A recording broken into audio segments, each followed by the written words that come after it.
নমস্কার বন্ধুরা, মিনু ছোট রান্নাঘরে সকলকে জানাই স্বাগত। আজ একটা মাছের রেসিপি করে আপনাদের দেখাবো।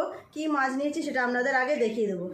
এই দেখুন, এইগুলো হচ্ছে পুঁটি মাছ, তবে এগুলো কিন্তু সরম পুঁটি। আমাদের এখানে তো সবাই এই পুঁটি মাছগুলোকে সরম পুঁটি মাছ বলে। কত সুন্দর সাইজ দেখুন, কি বড় বড়, একদম চকচক করছে। আমি মাছগুলো পরিষ্কার করে ধুয়ে নিয়েছি।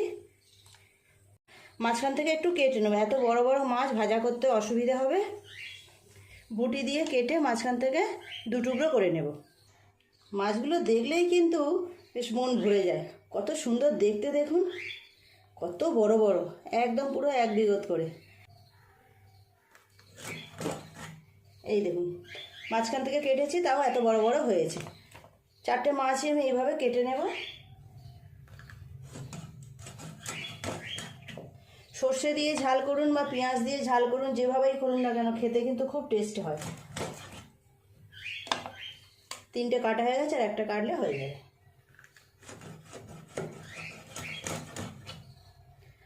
সব মাছগুলো কেটে নিয়েছি।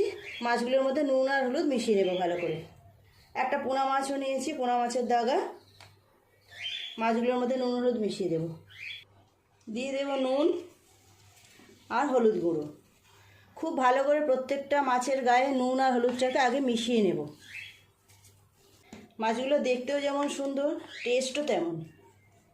যেভাবেই ঝাল করা যায় না কেন খুব ভালো লাগে, ভাজা খেতেও বেশ ভালো লাগে। তবে আমি এই যে ভাজা খাওয়ার জন্য রাখবো না, ঝালই করব সব মাছগুলোয়। গ্যাসটা জেলে কড়াইটা চাপিয়ে দিই। গ্যাস জেলে কড়াই চাপিয়ে দিয়েছি। দিয়ে দেব তেল। মাছগুলো কড়া কড়া করে খুব ভালো করে ভেজে নেব। মাছগুলোর মধ্যে অল্প একটু লঙ্কার গুঁড়ো দিয়ে দেব, সুন্দর রং আসবে ভাজার পরে। সব মাছগুলোর গায়ে নুন হলুদ লঙ্কার গুঁড়ো ভালো করে মিশিয়ে নিলাম।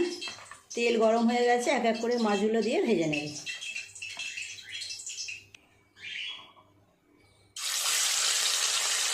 এত বড় বড় মাছ খুব বেশি দেওয়া যাবে না, অল্প অল্প করে দিয়ে ভাজা করতে হবে। এই পাশটা খুব ভালোভাবে ভাজা হয়ে গেছে, মাছগুলো উল্টে দেব। আজকে এই মাছের ঝালে আমি একটু আলুও দেব, পাতলা পাতলা করে কিছু আলুও কেটে দিয়েছি। মাছগুলো বেশ সুন্দর করে লাল লাল করে ভেজে নিয়েছি, তুলে নেব। নিয়ে বাকি মাছগুলোও ভেজে নেব।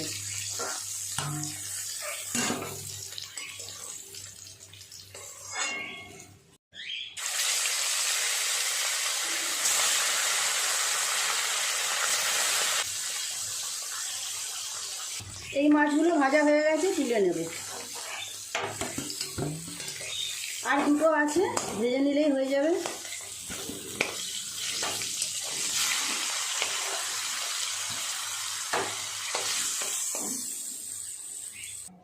সব মাছগুলোই ভাজা হয়ে গেছে। মাছের ঝালে আলু দেবো। আলুগুলো আগে ভালো করে লাল লাল করে ভেজে নেব।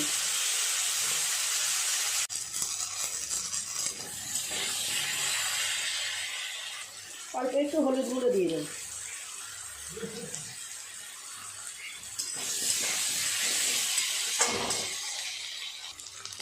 আলুগুলো লাল লাল করে ভেজে নিয়েছি, তুলে নেব।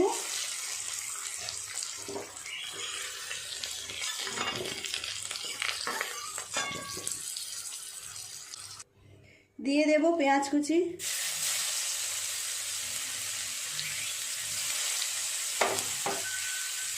ভালো করে নেড়ে চেড়ে পেঁয়াজটাকে লাল করে ভেজে নেব। পেঁয়াজটা কিছুটা ভাজা ভাজা হয়ে গেছে, দিয়ে দেবো টমেটো আর দুটো কাঁচা লঙ্কা। টমেটো পেঁয়াজটা খুব ভালো করে নেড়ে চেড়ে একটু নরম করে নেব। দিয়ে দেবো নুন। এই সময় নুন দিলে টমেটো পেঁয়াজটা খুব ভালোভাবে তাড়াতাড়ি গলে যাবে। টমেটো পেঁয়াজ বেশ কিছুটা নরম হয়ে গেছে, অল্প একটু জল দিয়ে দেবো। এক এক করে সব মশলা দিয়ে দেবো। 1 চামচ শুকনো লঙ্কা গুঁড়ো, হলুদ গুঁড়ো দেবো 1 চামচের একটু কম দিলাম, জিরের গুঁড়ো,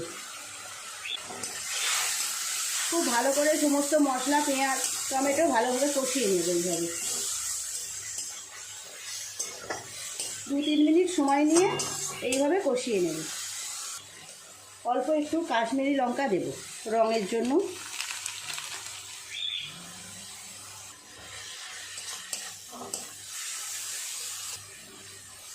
খুব ভালো করে মশলাটা কষিয়ে নিয়েছি। দিয়ে দেবো ভেজে রাখা আলু দিয়ে মশলার সাথে আর একটু ভালো করে কষিয়ে নেব।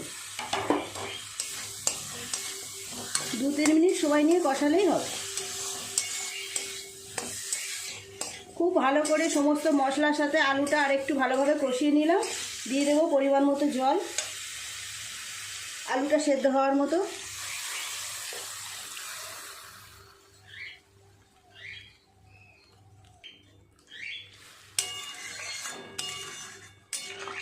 চাপা দিয়ে আলুগুলো সেদ্ধ হতে দেবো। আলুগুলো একটু সেদ্ধ হলে তারপর মাছগুলো দেবো।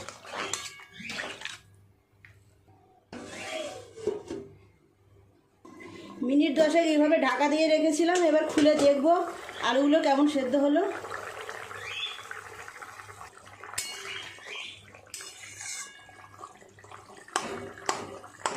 আলুগুলো সেদ্ধ হয়ে গেছে।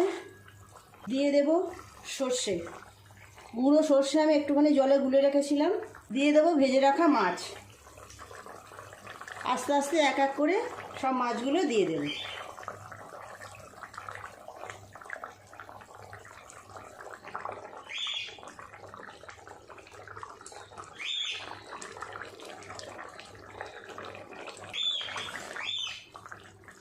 মাছগুলো দিয়ে আর 4-5 মিনিট ফুটিয়ে নিলেই তৈরি হয়ে যাবে পুঁটি মাছের ঝাল।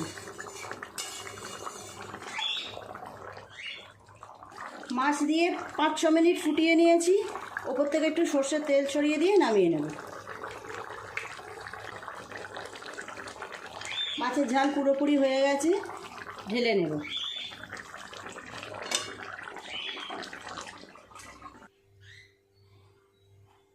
কেমন সুন্দর কালার হয়েছে দেখুন, কেমন দেখতে হয়েছে দেখুন, খুব সুন্দর রং হয়েছে।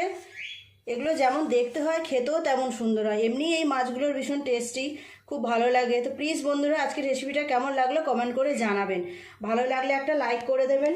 আমার চ্যানেলটি সাবস্ক্রাইব করে পাশের বেল ঘন্টিটা ক্লিক করে দেবেন। তাহলে যখনই আমি এইরকম নতুন নতুন সুন্দর সুন্দর রেসিপি আপলোড করব, তার সাথে সাথে সবার আগে আপনার নোটিফিকেশনে পৌঁছে যাবে।